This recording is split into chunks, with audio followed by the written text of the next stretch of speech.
We think that all people at our time are able to individualize themselves and to realize themselves personally, on condition that they don't exclude themselves, that they don't exclude others, that each one finds their correct place and enter into relationships that are harmonious with other people, so that there are a certain number of conditions that what you call this third level of consciousness can evolve towards its own realization and a higher level. It's the same story. Yes, individualism has its place. The realization of each individual, each person, is very, very important. But without killing others, without excluding others, and in being in a harmonious relationship with others, and not taking the place of someone else,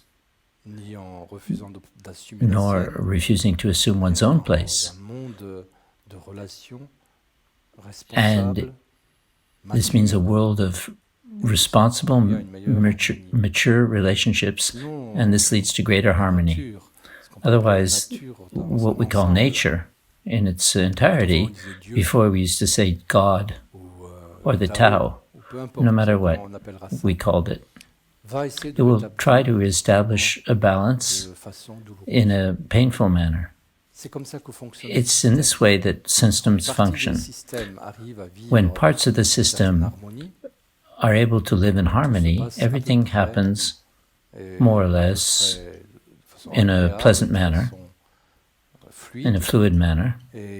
But as soon as there are parts of the system which do no longer recognize the principles that are the principles of the survival of the system decides to eliminate this part or to make it suffer, or according to the system, they may choose other people against whom are projected the errors and the deficiencies and become very painful parts of the system.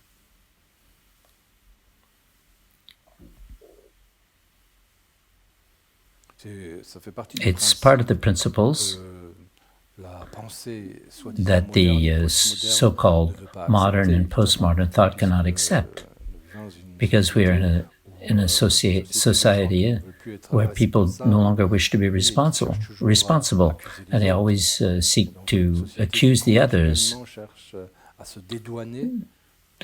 People always try to absolve themselves by finding someone who is guilty elsewhere.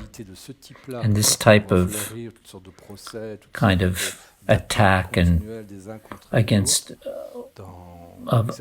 ones against the others, that means no one is responsible and capable of cooperating, as opposed to fighting. And this society becomes a society more and more of the war of all against others. It's the nature, the great nature, tries to achieve a society of cooperation and interrelationships. Even if, as I said 2 or 3 days ago, the tiger eats the gazelle, but it's at their level of functioning.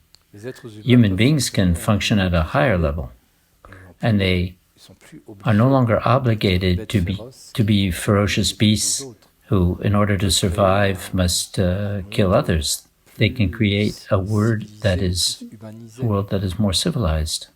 So you have to take into account many elements in order to reach a more clear reasoning.